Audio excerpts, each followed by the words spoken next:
Good morning, my dear class. We are doing Class 11th Business Studies, Chapter 5 Emerging Modes of Business. This is part number 2.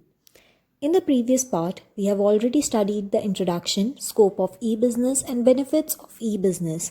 In this part, we are going to understand the limitations of e-business.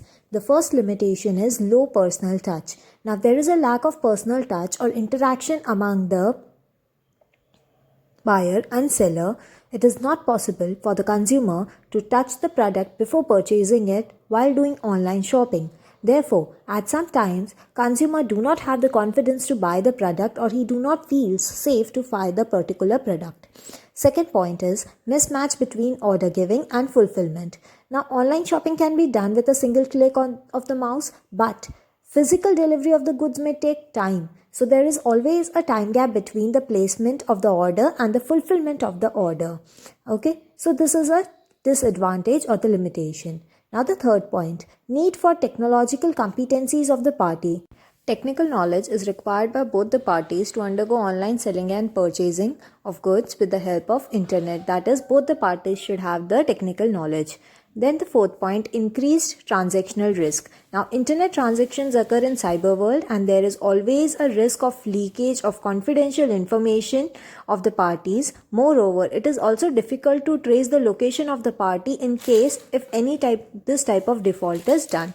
Now the fifth point, resistance to change. The process of adjustment to new technology and the new way of doing things can be stressful and can increase insecurity among the people who are using it. So as a result, the people are generally resistant to the change. That is, they do not like to do e-business at the place of traditional business. Sixth point, ethical fallout. In case of e-business, there is a possibility of leakage of confidential information of customers on the part of the employees as well as of the company. So this is ethical fallout. Now, the resources which are required for e-business are, the first one is the website. It is the location of the firm on World Wide Web. It is a face of the company and it must have all the important informations about the company. The second point is appropriate hardware. Now, appropriate hardware are required such as proper computer system of proper mode, speed and memory. The third point is technical staff is also required. A company must appoint well qualified and technical staff to handle all the computer functions, that is of receiving the order and dispatching the orders timely, getting the notifications and timely delivering of the goods. Now, the effective telecommunication system. Now, e-business must have fixed communication lines, telephone lines, internet facilities, etc.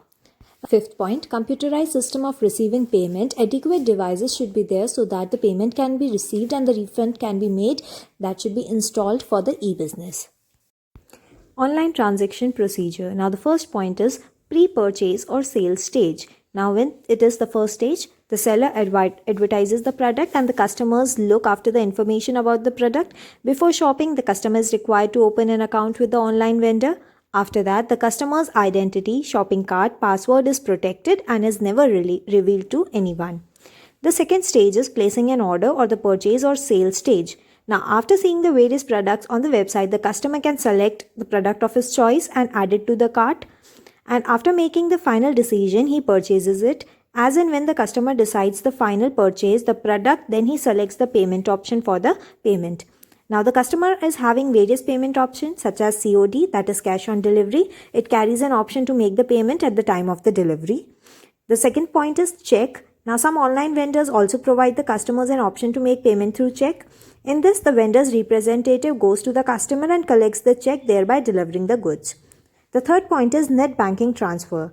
Now, modern banks provide to their customer the facility of electronic transfer of funds over the internet. Now, there are various modes by which they can do, that is IMPS, NEFT, RTGS. Now, the fourth point, debit and credit card.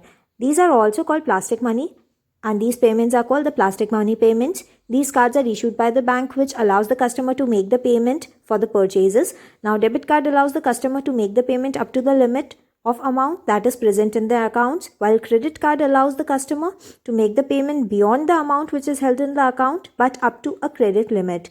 Now, the fifth point is digital cash. Now, when the money exists in cyberspace and doesn't have any physical existence, it is in the form of software from the bank by paying money to the bank through check or the draft. We can take the example Paytm. Now the third point is the delivery stage. Once the payment is received, the online vendor delivers the goods to the customers, but if customers opt for COD, then payment is to be made at the time of the delivery of goods. Now with the delivery of the goods, bill to the customer is also sent and the transaction process is complete.